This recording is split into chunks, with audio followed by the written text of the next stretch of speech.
Okay, here's the sample exam for exam 1. And the first question asks to find the equation of the line containing 2 points.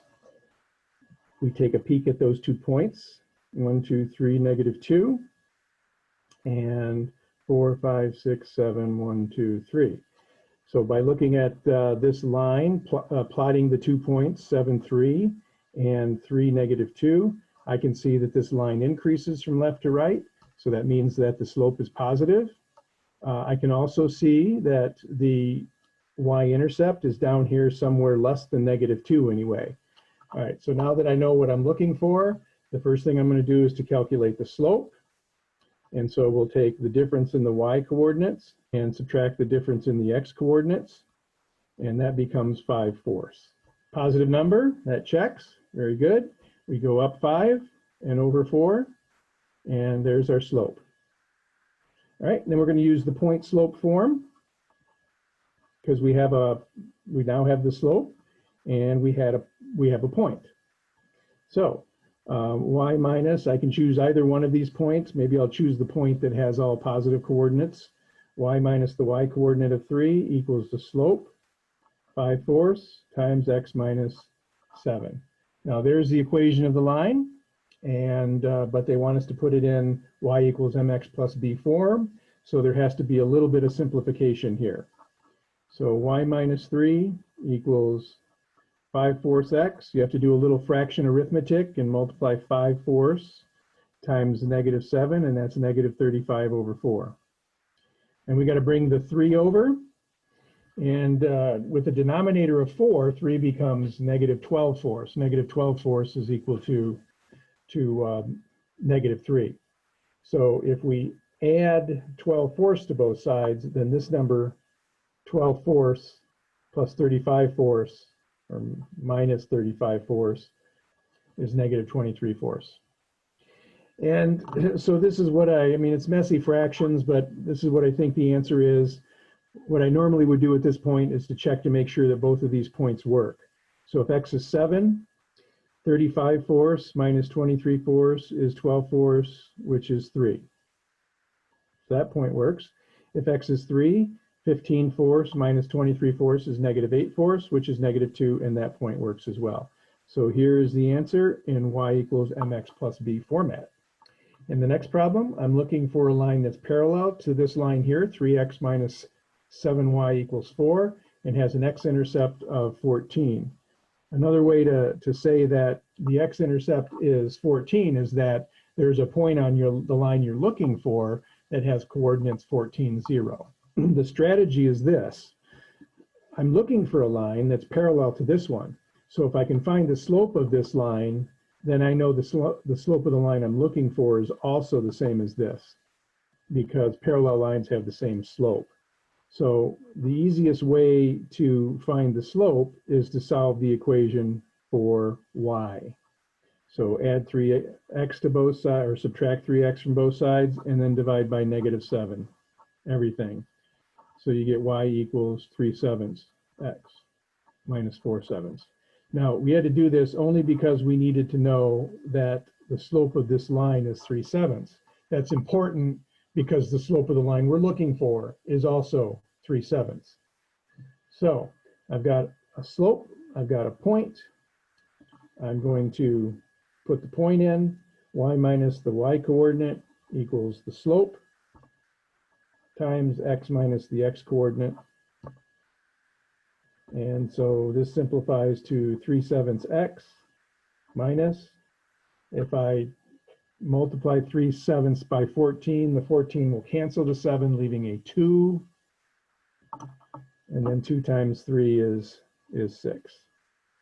And you can see the point 14, 0 works there, and the slope is 3/7. So there's the equation that you're looking for. In the next problem, it's a word problem solving systems of equations in a specific context. And you have the linear cost function is given to you. And this problem is about the application where we're breaking even.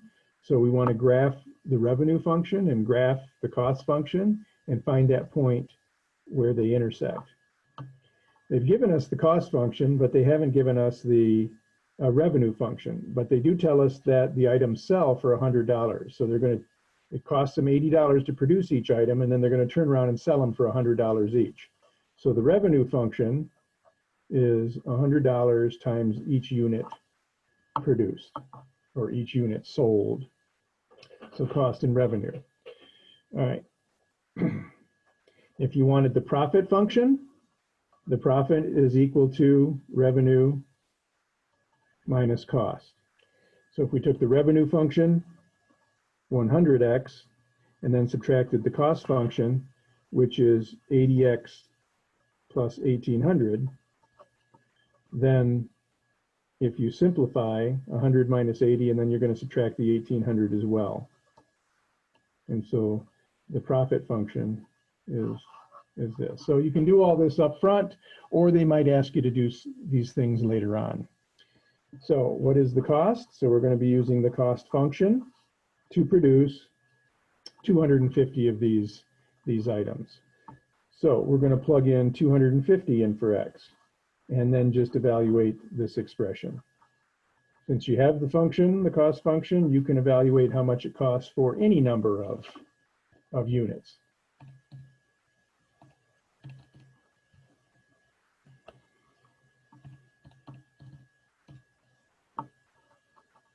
And 21,800 would be the answer to that one. The linear revenue function, we've done that already. We thought about it at the beginning. I'm just going to write it down here. There. And then how much revenue is generated by selling 250. So just like we plugged in 250 into the cost function, we're also going to plug 250 into the revenue function. And we always want to report our answer with the appropriate unit, 25,000. So if 250 units are produced, then there's going to be more revenue than cost. So there's going to be a profit made here. And that's not, 250 is not the break-even quantity because we don't have revenue and cost equal to the same thing. So what we want to do here is set revenue equal to cost. You can do this one if you set the algebraic pieces equal to one another, or you can do it on the graph. I find the algebraic approach easiest. I would subtract 80x from both sides and then divide by 20, and then x is equal to 90. So the break-even quantity would be 90 items. You can also see that if you were to graph the revenue function, 100x, it would look like this. If you graph the cost function, like this, it would look like this. This is your cost, this is your revenue. And if you put 90 in there for x, you get 9,000. So the break-even quantity is 90, and the break-even amount, the break-even revenue and the break-even cost would be $9,000. If you wanted to, you could let the revenue function be y1, which is 100x. You could let the cost function be y2, which is the 80x plus 1800. And then if you zoomed in on that point of intersection right there, it would be 90, 9,000. Break-even point. Produce and sell 90 units. Your revenue and your cost would be the same at 9,000. It really doesn't take long. If you want to see how this represents on your calculator, I'm going to clear out what was there, 100x and 80x plus 1800 here. And I want to go set my window so that I see at least this point here. So I'm going to go from, let's say, -10 out to maybe 200, scale of 10. Anyways, I want to generate this picture, just the first quadrant of it, really. All right, so here's your revenue function. Here's your cost function. And you can do second calculate, number 5, the intersection, and then just hit enter 3 times, and you'll see that 9,000 comes up. All right, so the linear profit function. The profit function, if we want to think of that as a function of x as well, we would have 20x minus 1800. All right, so if we put 250 in here, we get 20 times 250 minus 1800. And if you evaluate that,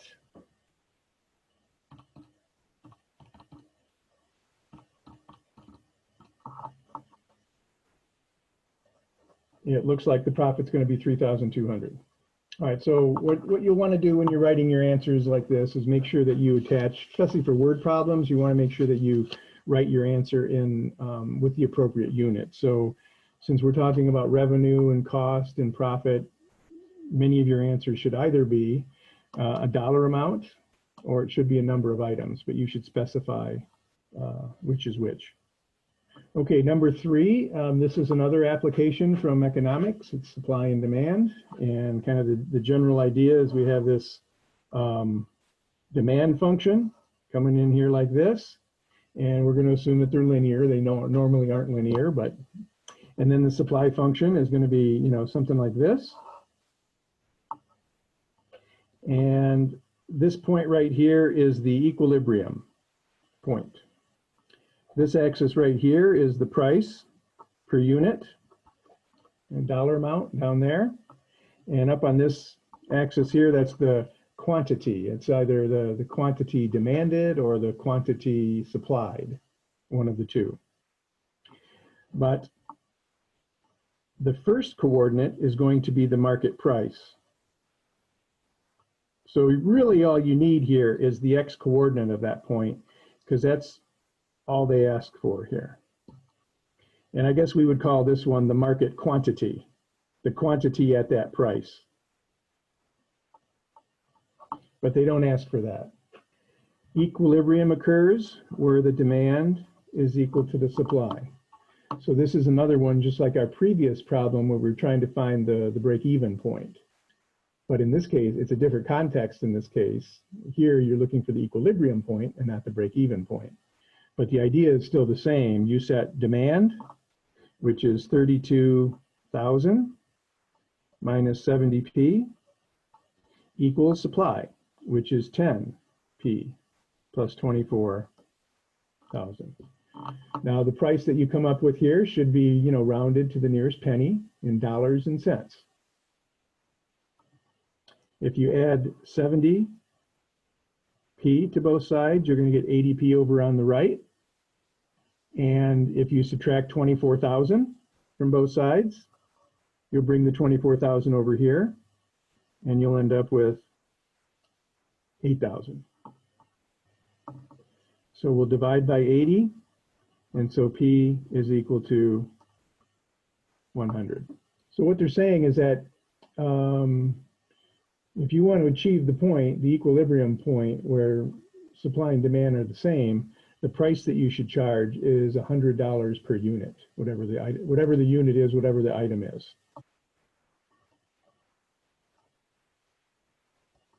You could even put 100 in for the P here, either here or here, and you could evaluate the quantity that corresponds to that price.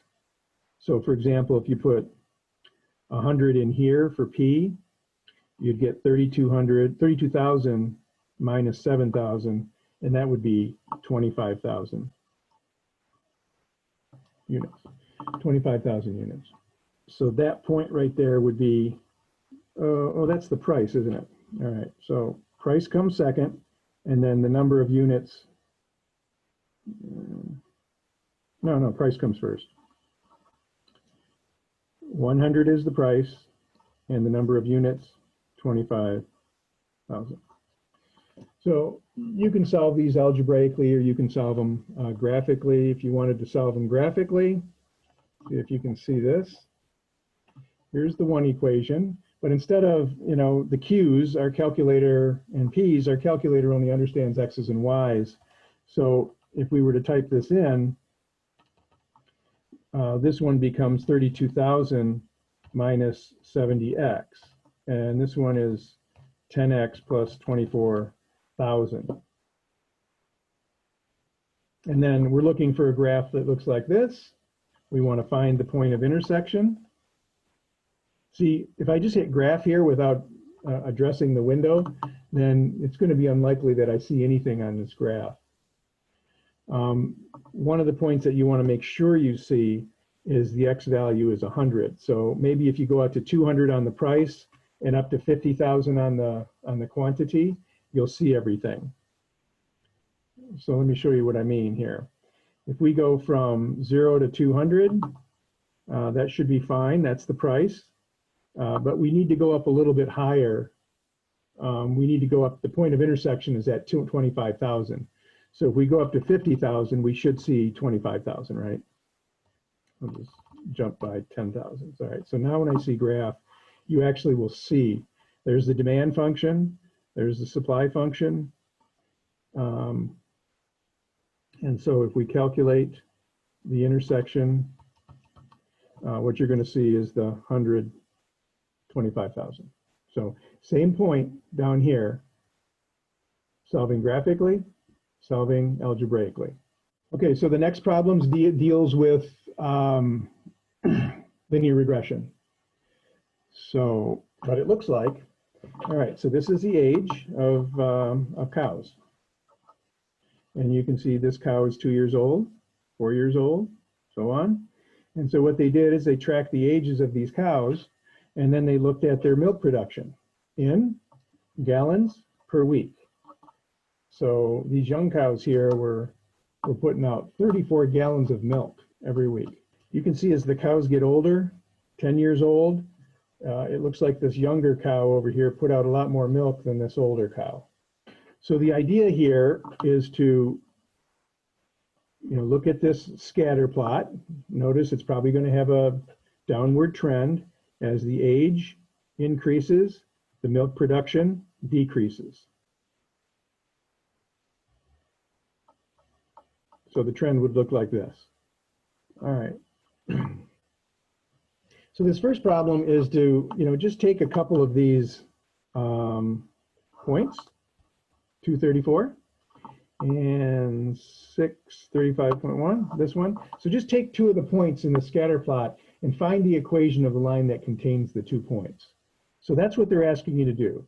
So this problem right here, even though it's in a context, it's no different than this problem here, where we ask you to find the equation of the line containing 2 points.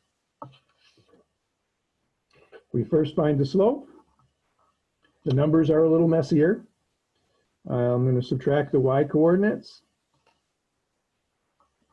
and then I'm going to subtract the x coordinates.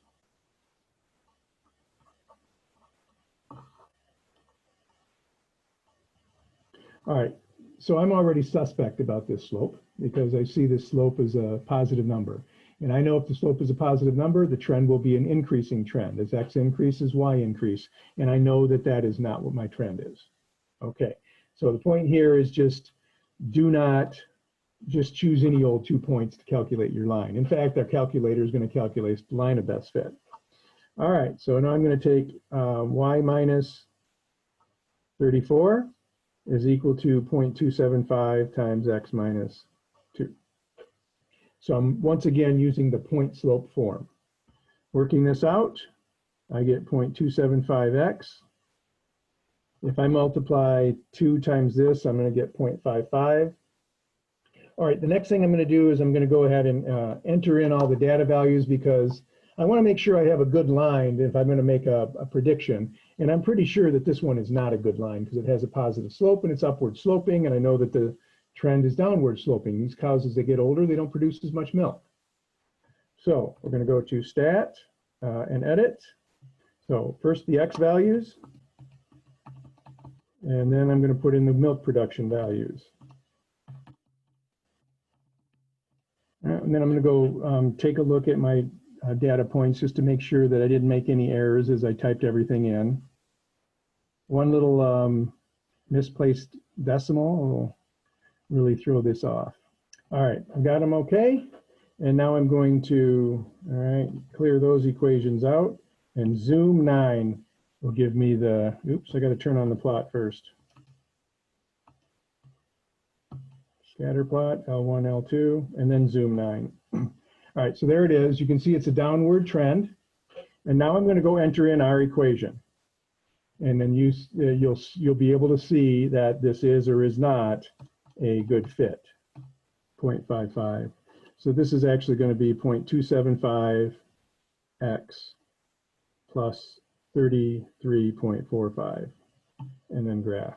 Yeah, then you see it. It goes through this point, and it goes through this point. But that line in no way represents the trend in these data.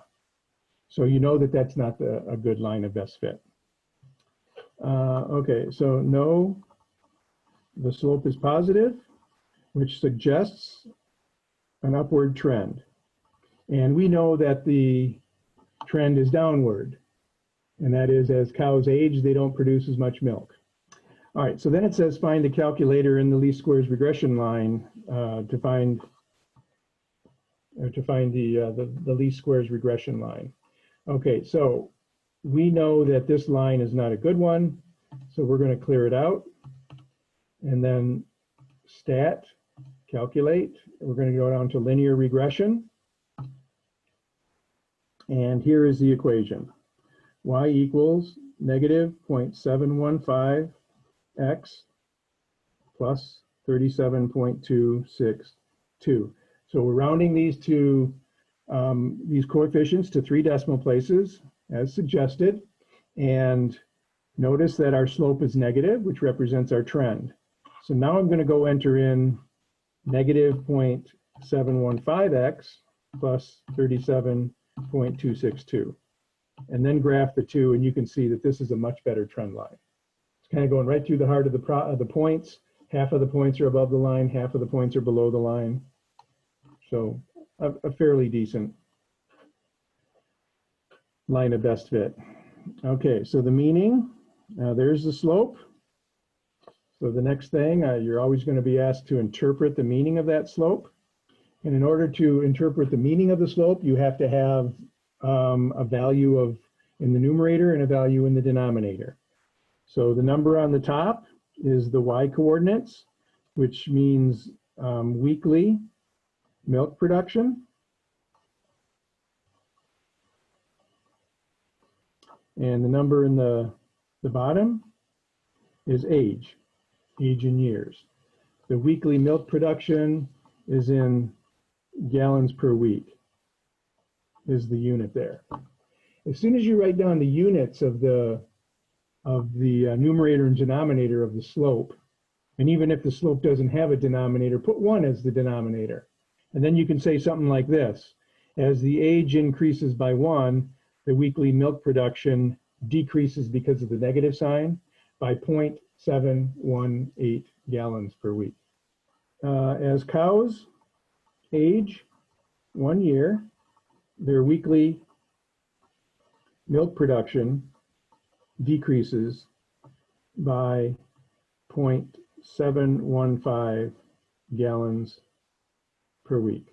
So that's kind of how we would say the slope. There's other ways to say it, but generally you want to use the number negative 0.715 in your explanation, and you also want to mention the 2 units that make up that slope: age of the cow and weekly milk production.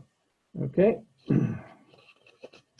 And then what we can do, if it is a good line of best fit, we can then use it to make predictions. Uses the model in part C. Okay, here's this model.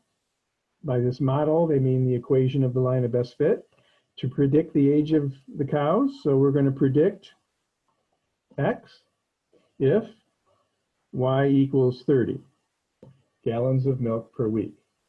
So we're going to replace the Y with 30 at the same time. Well, we're not putting anything into X, but it creates an equation, an algebraic equation, one that we can solve pretty easily. First thing I'm going to do is I'm going to subtract 37.262 from both sides, and that's going to give me negative 7.262. And then I will divide by the negative 0.715. And I get 10.157, let's call it. X is the age. And since we got 10.157, we would say, oh, that cow must be about 10 years old. And finally, the last one is another prediction, but we want to predict the milk production, so that's Y if the age is 9. So for this one, we're going to take our line of best fit, and we're going to replace the X this time with the value 9. We're calculating a Y, and so we will be getting amount of week, or the milk production each week. All right, so negative 0.715 times 9 plus 37.262. And that's 30.827. So we'll say something like about 31 gallons of milk per week. So this is the section 1.3 problem, the linear regression. And you did everything that we asked you to do in that problems of this sort. Interpret the slope, make predictions, enter data into your calculator.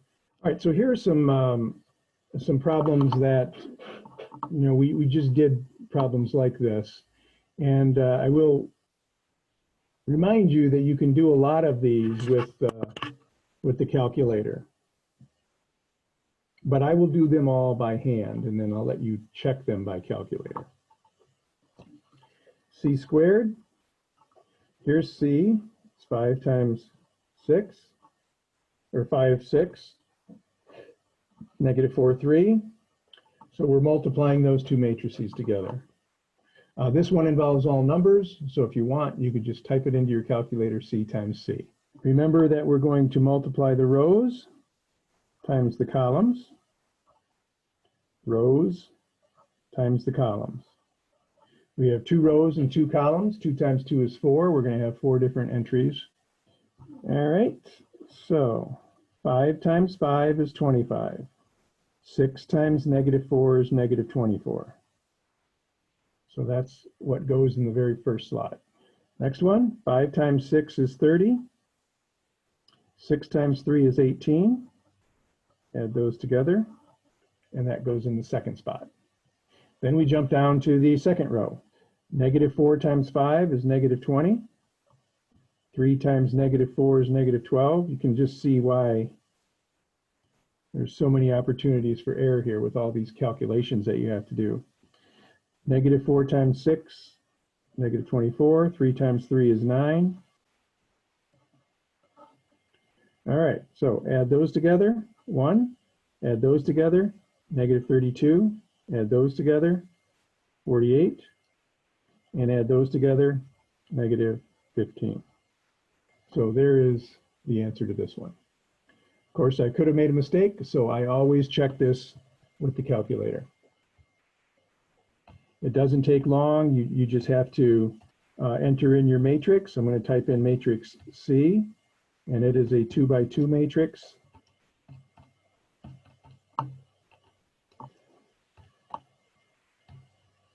And here it is, C squared. Did I get it right? 1, 48, negative 32, negative 15. So calculator, as long as you type in the right matrix, use the right matrix operations, it'll come back with the correct answer instantly. Okay, next one, 4b minus a. So 4 is a number. It doesn't have, it's not a matrix of any sort, so it's a scalar multiple. So we have to multiply this by 2, 0, 8, y, x, negative 6. And then we're going to subtract a, which is 1, negative 3, 4, negative 1, 5, and 0. Now those two matrices that we're subtracting together, they each have dimension 3 by 2. And when we're adding or subtracting, it's important that the matrices have the same dimension. All right, I don't know how much work you want to do here, but maybe I'll just multiply the first matrix by the 4, which requires me to multiply every entry inside there. I will point out at this point that sometimes I give you just variable values in the matrix so that you have to work it out by hand. You can't use the calculator for this one.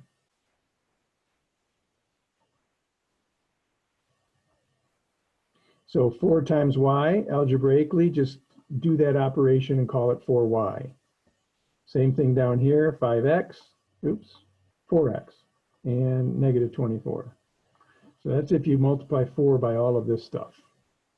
All right, and then I'm just going to bring the other matrix along and simplify more on the next step.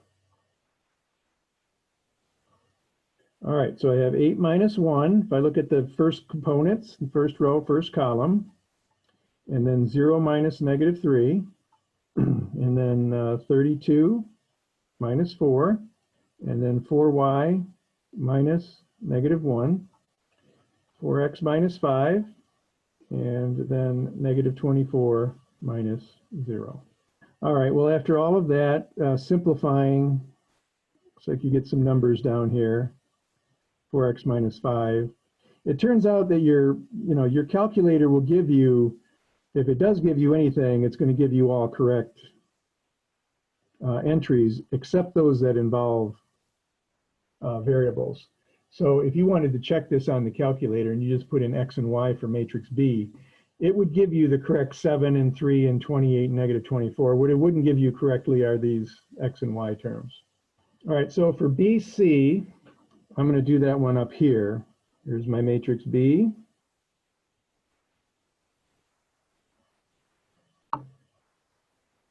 And then here's my matrix C.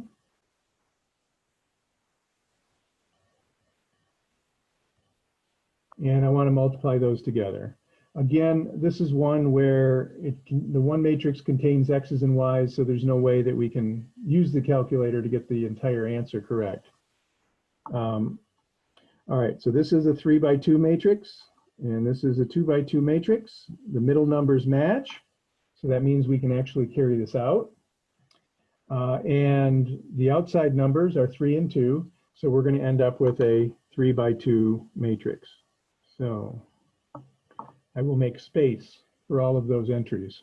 So we have rows times columns. Rows of the first matrix times the columns of the second matrix.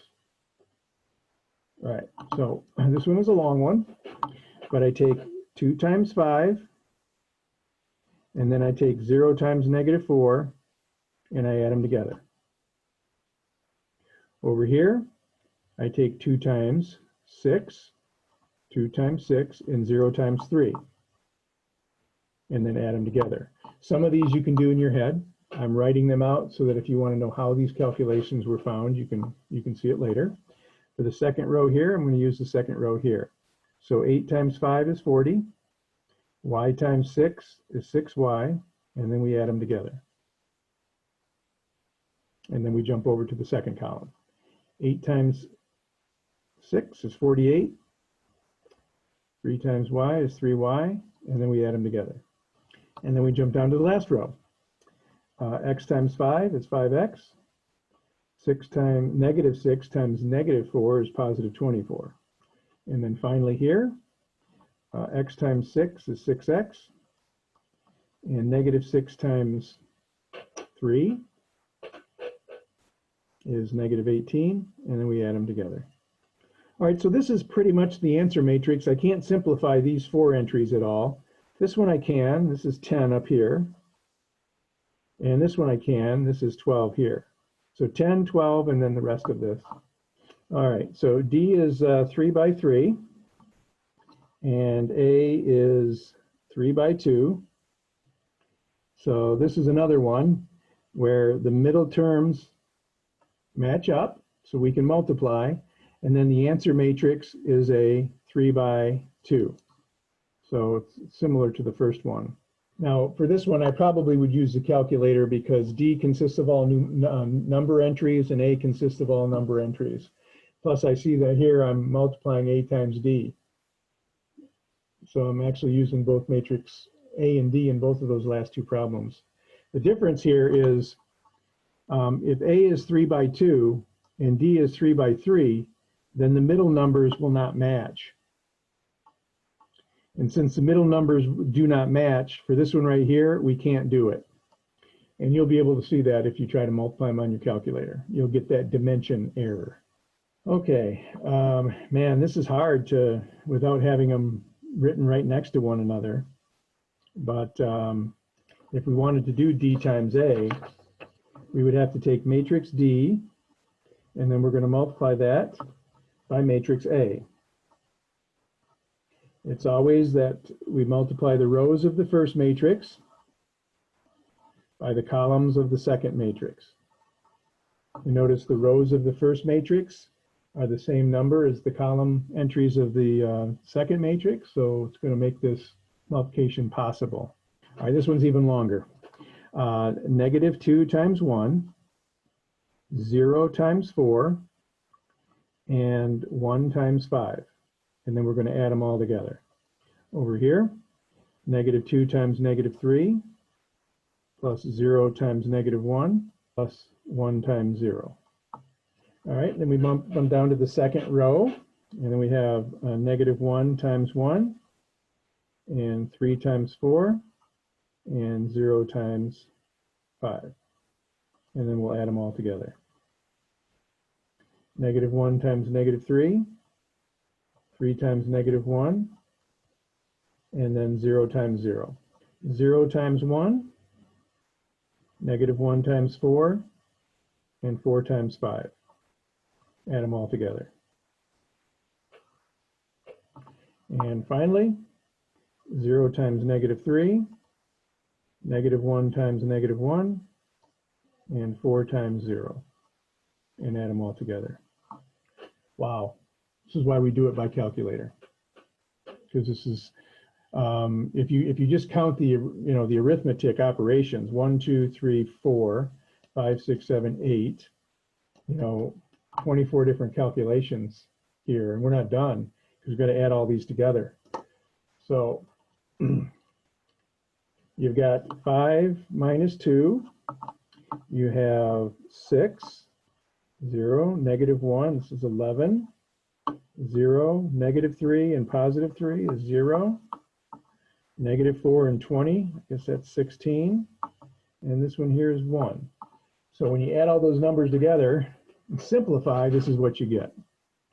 So what a mess. All right, we said that A times D you can't do,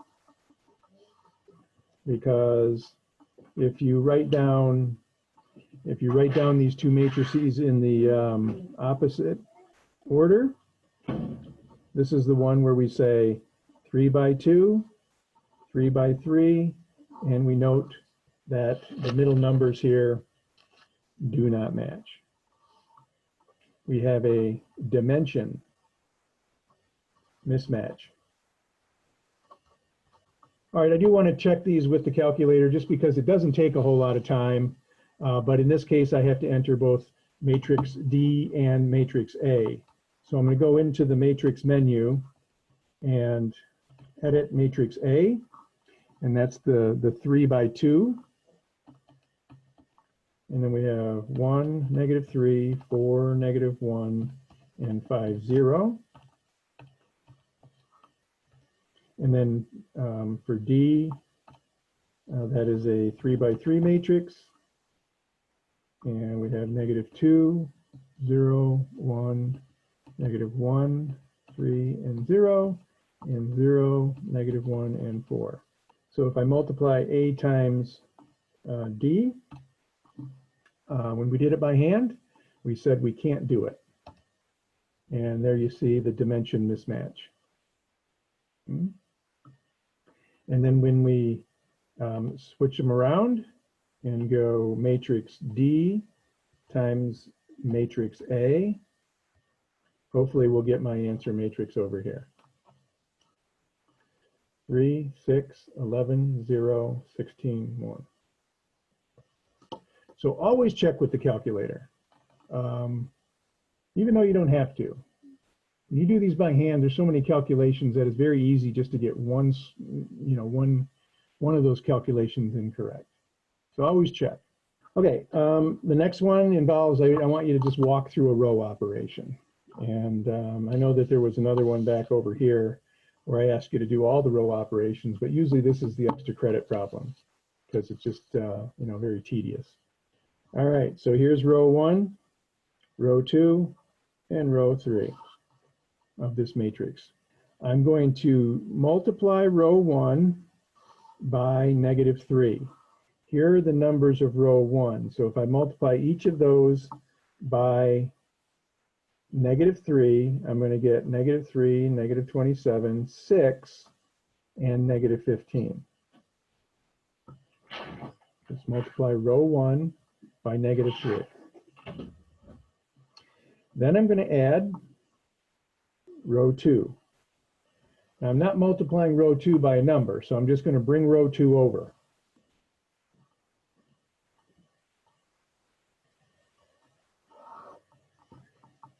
And then I'm going to add.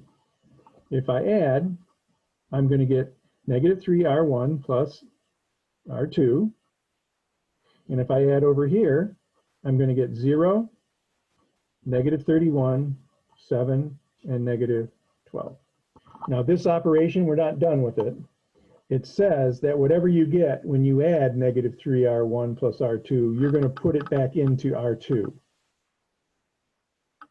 So this row 2 gets replaced with its new row.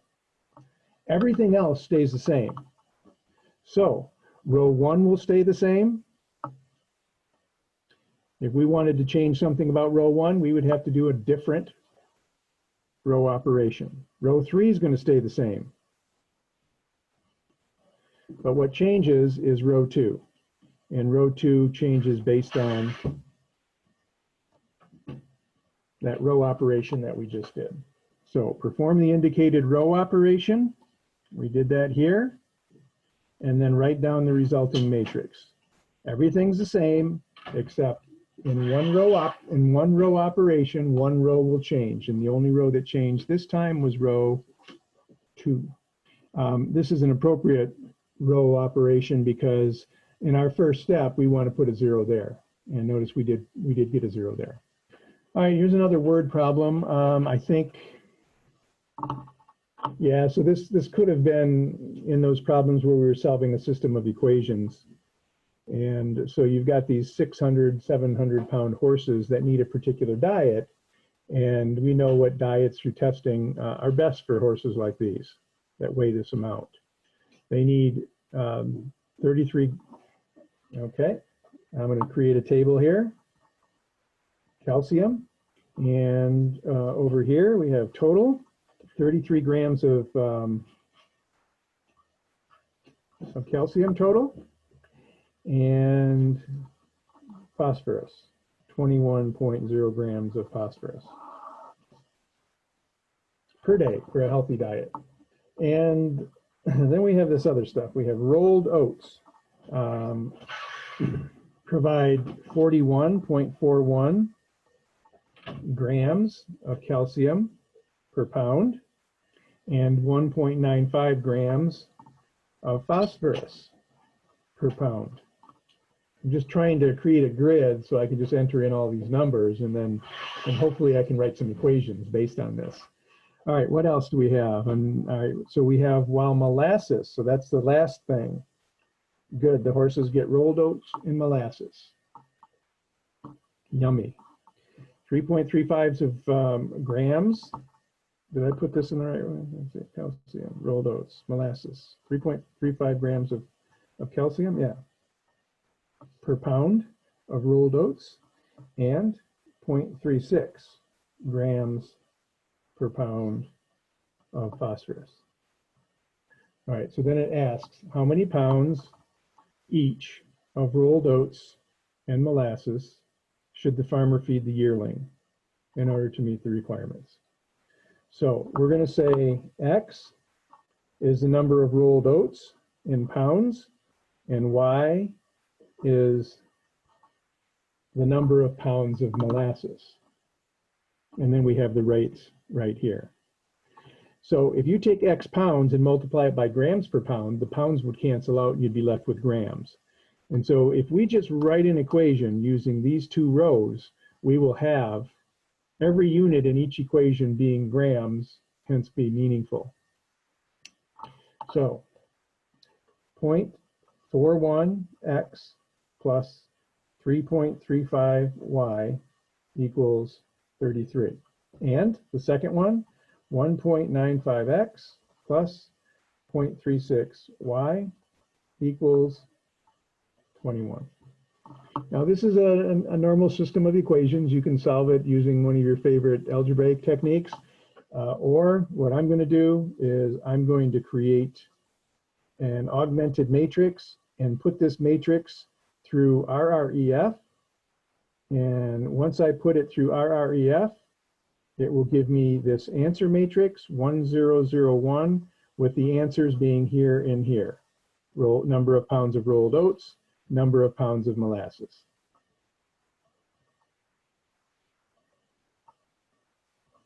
You still have choices.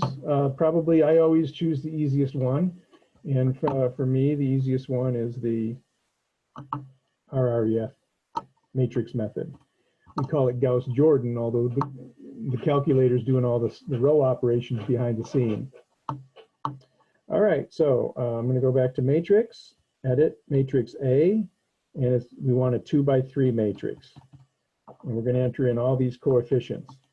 These problems become much more difficult when you're working with messy numbers. So that's why it's nice to have the calculator to crunch all the numbers for you. All right, so I've got this matrix in here. I'm going to apply, quit, go back to the home screen, and then I'm going to apply one of these math functions. So go to the math menu and scroll down to the one that says RREF. There it is. And I entered this matrix into matrix A. So I have to go recall that matrix. Okay, so, you get up in the morning, you dump 9.158 pounds of rolled oats into a bin, and then you add to it 8.730. It's almost like an equal amount of each into this bin. Take half of it, feed half of it to the horse in the morning, take the other half and feed it at night. The horse has 2 meals of the same thing, and they have all the dietary constraints that are required. Okay, so in the next one, in this one, if you go back, you'll see that we did have some exercises where you were graphing lines. But, if you just plot the x and the y intercepts here, if x is 0, y is 15, and if y is 0, x is 3. And you can plot those 2 points, connect them together, and you've got the line. There it is. This is 3, this is 15, and you should probably always plot the intercepts. Y equals -3 is a horizontal line going through -3.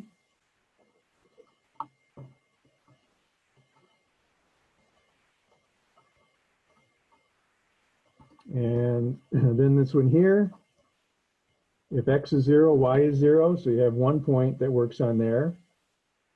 And if x is 3, you get 9 there. If y is 1, that's another point. 3, 1 would also work on that. If you're generating points in tables, you can generate as many as you like, but they will all fit on the same straight line. So you really only need 2. And there it is. 0, and this is 3, 1. And all I wanted you to do here is to graph these lines. Okay, we're to the last page now. And for each of these, I'm not even going to attempt the algebraic approach to these. If you have 3 variables and 3 unknowns, the math is just terrible. So I'm going to instead write the augmented matrix, and every time it will take the calculator a matter of seconds. In fact, the only time that it takes you to do this problem is to write the augmented matrix and enter it into your calculator and do RREF. So we're going to do RREF with this matrix, and then hopefully it'll give us one where it will report the answer in that last column. So again, go to the matrix menu, and you want a 2x3 matrix, and we're going to enter in all these coefficients.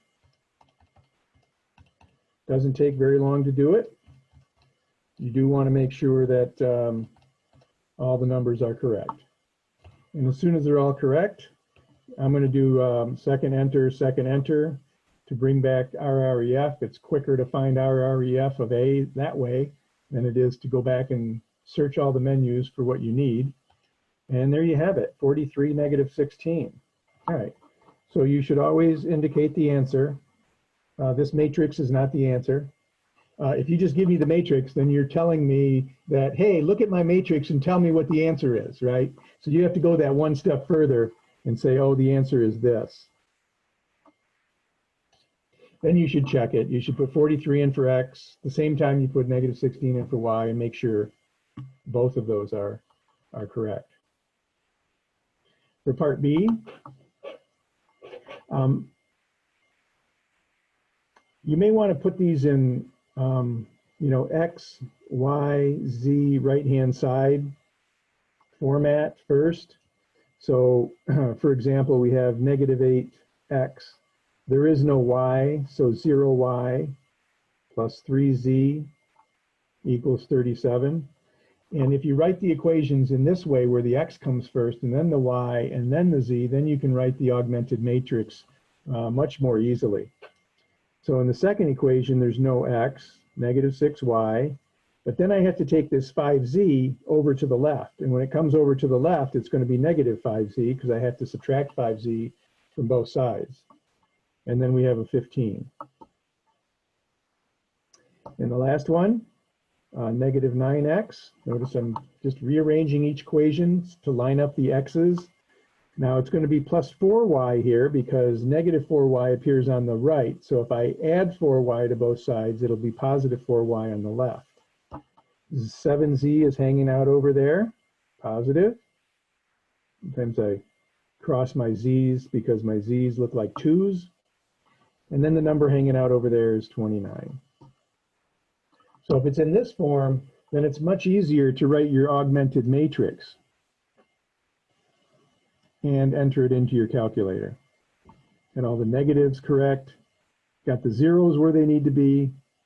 So again, the strategy is to take that matrix, and hopefully I'll see one like this, because if I see one like this, then I know that the answer is XYZ written vertically in that last column. So I'm going to go to the matrix menu, edit matrix A. This matrix is 3 by 4. And then I just need to enter in all of these 12 numbers.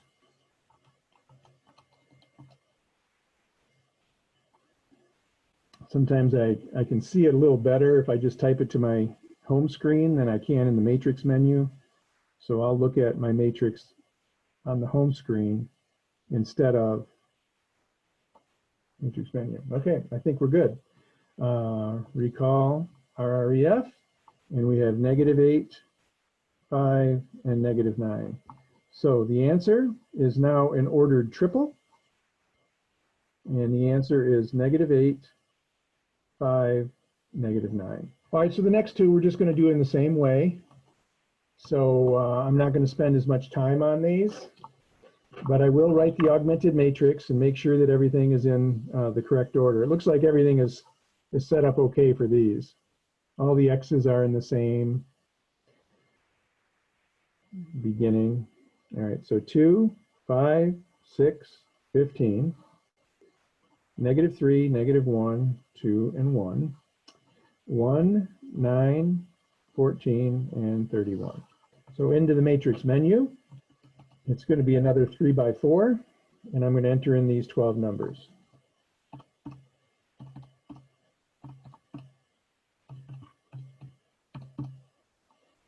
Okay, I think I entered them in there correctly.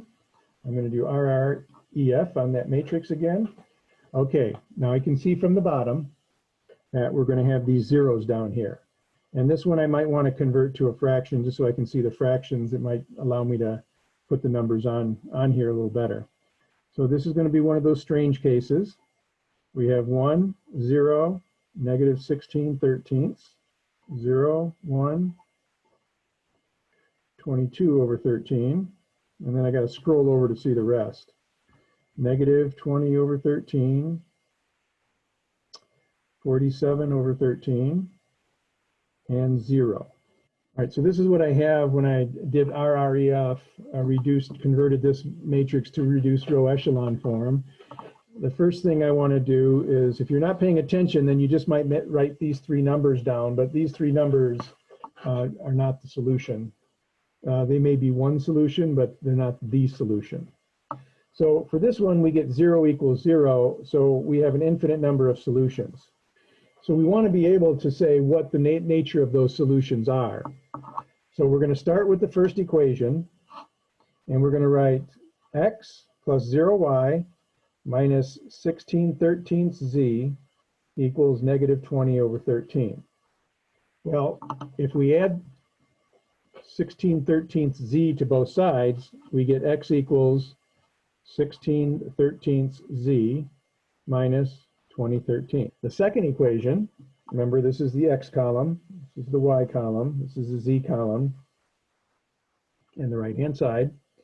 You're going to have 0x, so I'm not going to write anything there.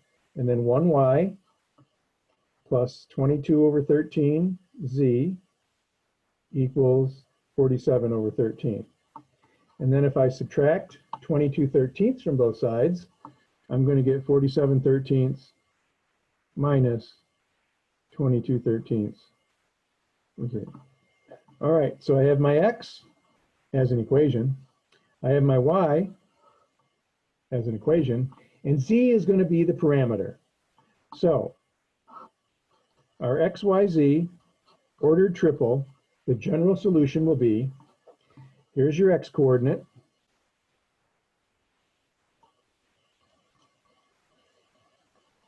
comma, here's your y coordinate,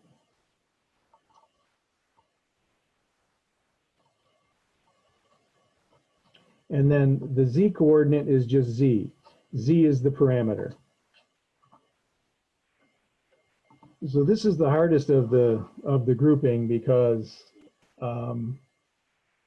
you have to go further after you make this conclusion that there are an infinite number of solutions. Okay, so if an infinite number of solutions exist, select z as the parameter and determine the general solution, and, which we have not yet done, identify one numerical solution. So if you want one numerical solution, if z is equal to 0, why do we let z equal 0? Because it's easy to evaluate an expression with when the only variable there is a 0. All right. When you put 0 in for z, that term goes away. So you get negative 20 over 13. When you let z be 0, that term goes away, and you're left with 47 over 13. When you let z be 0, well, z is sitting as the third coordinate, so it's 0. And you'll notice that if you just wrote this answer over here, that answer is the value, it is an answer. It's the answer when z is equal to 0. But there are an infinite number of other possible answers. If you let z equal 1, you would get a different answer. If you let z be negative 3, you'd get a different answer. Okay, one last one. Hopefully this one will be a little faster. I'm going to start with the augmented matrix. 9, 1, negative 2, 18. Negative 4, negative 1, 3, and 12. 1, negative 1, 4, and 4. Some of these problems will take a long time. Word problems take a long time, but if you know how to use the calculator, some of these will be very quick for you. So 9 and 1 and negative 2 and 18. Negative 4, negative 1, 3, and 12. 1, negative 1, 4, and 4.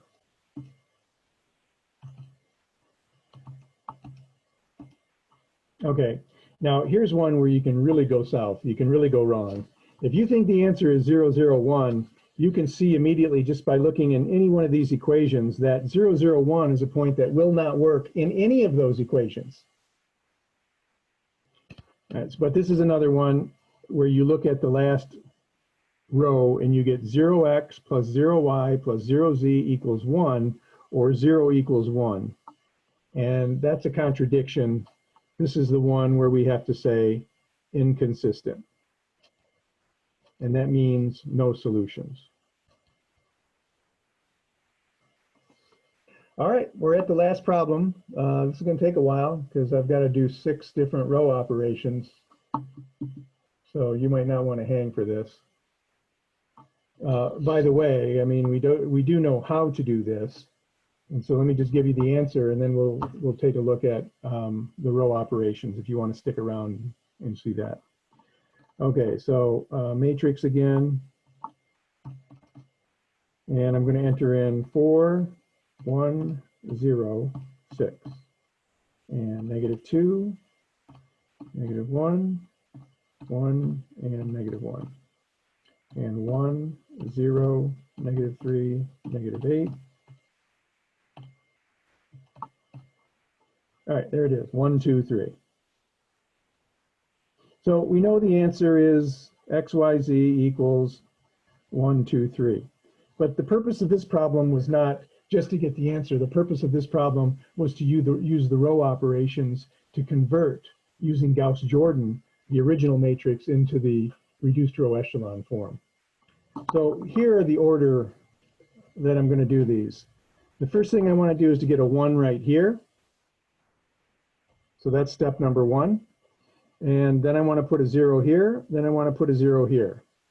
And after I have the 1 there, the 0 there, and the 0 there, then I'm going to start here, and I want to get a 1 here. And then I want to get a 0 here. And then I want to get a 1 here. And then a 0 here, and a 0 here. So when I'm done, I want 1, 0, 0. Oops. I guess I want to do 6 here, and then 7, 8. And all right, so the first thing I'm going to do is I'm going to take row 1 and row 3 and swap them. All right. That will give me a 1 up in that very first spot here. Everything else stays the same. So I'm flipping those 2 rows, and I've got my 1. All right, now I want to put a 0 here. So what I'm going to do is I'm going to multiply this 1 by 2 and then add it to -2. 2 and -2 gives me 0. If I do it to the entire row, I'm going to take row 1 and multiply it by 2 and add that to row 2, and that becomes the new row 2. I'm only changing row 2, so rows 1 and 3 will remain the same. So 2 row 1 gives me 2, 0, -6, -16. Row 2 gives me -2, -1, 1, and -1. And if I add those together, I get 2 row 1 plus row 2. And over here, if I add them component-wise, I get all of this. So that is what's going to become my new row. Okay, I got a 1 here and a 0 here. My next job is to put a 0 there. And so I notice if I multiply the 1 by -4 and add it to 4, I will get 0. So that's the row operation I'm going to do. I'm going to take row 1 and multiply it by -4, add that to row 3, and that's going to become the new row 3. Since only row 3 is changing, row 1 is going to stay the same. Row 2 is going to stay the same. When I multiply row 1 by -4,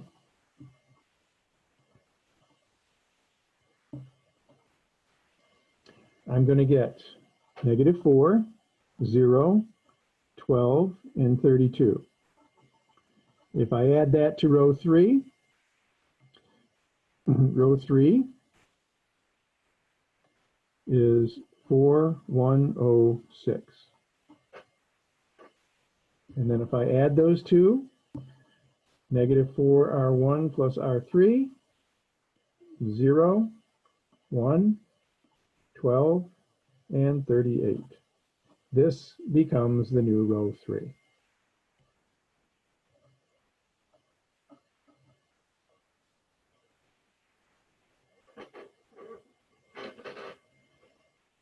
So I'm looking to get that 1 0 0 0 1 0 0 0 1. I've got this in the right spot, that in the right spot, that in the right spot, and now I need to put a 1 right here. The easiest way I see to do that is to swap rows 2 and 3.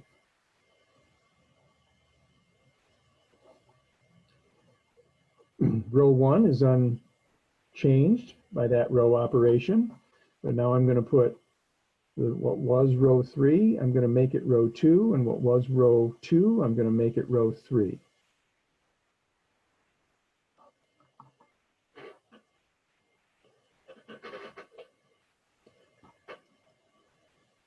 All right, next row operation, I want to put a 0 there. So 1 0 0 0 1 0. I want a 0 there. So I can put a 0 there if I take row 2 and add it to row 3, and what I get put into row 3. That is, if I just take these two rows and add them together, I will get a 0 right there. So the only row changing is row 3. Row 2 is going to stay the same,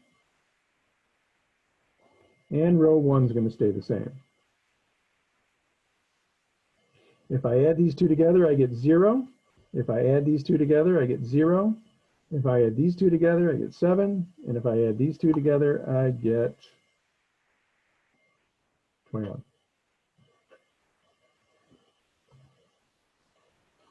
Well, what's nice here is that I've got 1 0 0 0 1 0. So now I need 0 0 1. And the first thing I want to do is to get this one to be a 1. So I'm going to take row 3 and divide it by 7, and that's going to become my new row 3. That's equivalent to just multiplying that third row by 1/7. So row 1 is unchanged by this row operation. Row 2 is unchanged as well by that row operation. 0 divided by 7 is 0. 0 divided by 7 is 0. 7 divided by 7 is 1, and 21 divided by 7 is 3. All right, we're getting there. And in no particular order, we now want to put a 0 here and a 0 there. So let's start at the 0 up here first. If we multiply 1 by 3 and add it to this 3, we'll get 0. So I'm going to multiply the whole row, row 3, by 3, and then add that to row 1. And that's going to become the new row 1. So row 2, 0, 1, 12, 38, that stays the same. Row 3, 0, 0, 1, 3, that stays the same. It's just row 1 that's going to be changed here. So row 3 is 0, 0, 3, 9. Row 1 is 1, 0, negative 3, negative 8. Add them together, and you get row 3 plus row 1 is 1, 0, 0, 1. So this becomes the new row 1.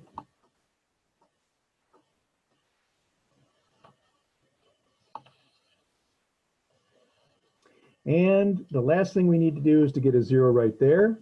I notice if I multiply this 1 by negative 12 and then add it to this 12, I'll get 0. So the next row operation is to take row 3 and multiply it by negative 12 and add that to row 2, and that's going to become the new row 2. So negative 12 row 3 gives me 0, 0, negative 12, negative 36. Row 2 is 0, 1, 12, 38. And if we add those together, to get negative 12, row 3 plus row 2. We're going to get 0, 1, 0, and 2. And that becomes the new row 2. And rows 1 and 3 are unaffected by this row operation, so I'm just going to bring them down. And there you have it. We've got the identity matrix here, and then there's the solution x, y, z equals 1, 2, 3. And that there is the Gauss-Jordan method that the calculator usually does for us behind the scenes to change a matrix from its original augmented form to the reduced row echelon form. And if we have it in reduced row echelon form, we can pick out the answer pretty quickly. Okay, good luck on your exam.